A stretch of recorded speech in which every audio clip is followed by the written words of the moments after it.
Kids Tunes Miku, a collection of fairy tales and children's stories. Like and subscribe. Puss in Boots. Once upon a time, in a small village on the edge of the kingdom, there lived a poor young man named Tomás. When his father died, Tomás was left with only one cat. Yes, a small, golden-orange cat, with eyes that sparkled with intelligence. Is that all? Tomás complained. While his two older brothers received a windmill and a donkey, Tomás was deeply disappointed. But it turned out the cat was no ordinary cat. He could talk. In a calm voice, he said, "Don't worry, my lord. Give me a pair of boots and a sack, and I will change your life forever." Tomás complied, and from that day on, the clever cat was known as Puss in Boots. Puss in Boots was no ordinary cat. He was very intelligent, full of cunning. He began hunting in the forest, catching rabbits and pheasants in his sack. Then, he brought them to the palace. With a polite bow, he said, "Greetings, Your Majesty. This is a gift from my lord, the Marquis of Carabas." In fact, that name was just made up by the cat. Day after day, Puss brought gifts, always mentioning that name.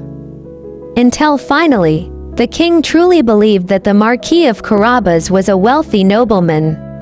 One morning, the king and his beautiful daughter, Princess Isabella, were taking a stroll in a royal carriage along the riverbank. Puss saw this as a great opportunity. He told Tomás to bathe in the river. As the carriage passed, Puss ran out shouting, "Your Majesty, my lord the Marquis of Carabas is bathing, but his clothes have been stolen by a wicked thief." The king was shocked and immediately ordered his guards to dress Tomás in luxurious clothing. Princess Isabella saw Tomás. His clothes were beautiful, his face handsome, and he looked very dashing. Instantly, her heart skipped a beat. Tomás blushed. He whispered to his cat, "What are you doing? To me?" And Puss replied quietly, "Believe me, soon your life will be different." Puss ran ahead of the carriage.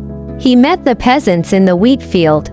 "If the king asks, tell them this land belongs to the Marquis of Carabas. If not, be careful." The peasants were terrified, and sure enough, when the king asked, they answered in unison, "It belongs to the Marquis of Carabas, Your Majesty." The king was even more impressed. In the meadows, in the vineyards, everyone gave the same answer. The name Marquis of Carabas was now heard everywhere. But there was one last place to conquer.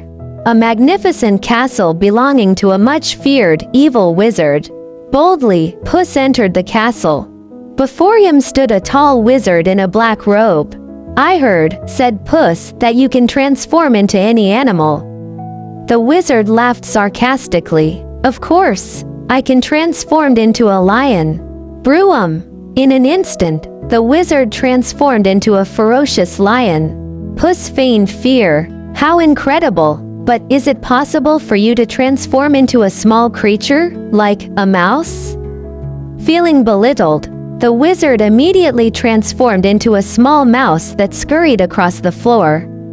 That's when Puss jumped, hop, and he caught and ate the mouse.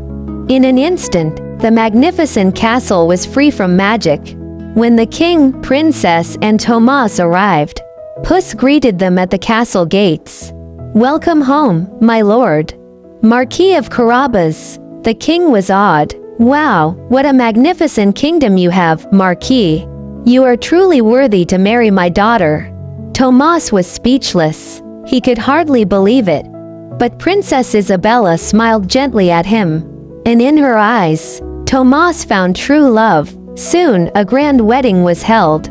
The people cheered, music blared, and the party lasted for days. And Puss in Boots? He lived comfortably in the palace, always wearing his leather boots, and was known as the most intelligent cat in the world. From that day on, Tomás and Princess Isabella ruled the kingdom wisely.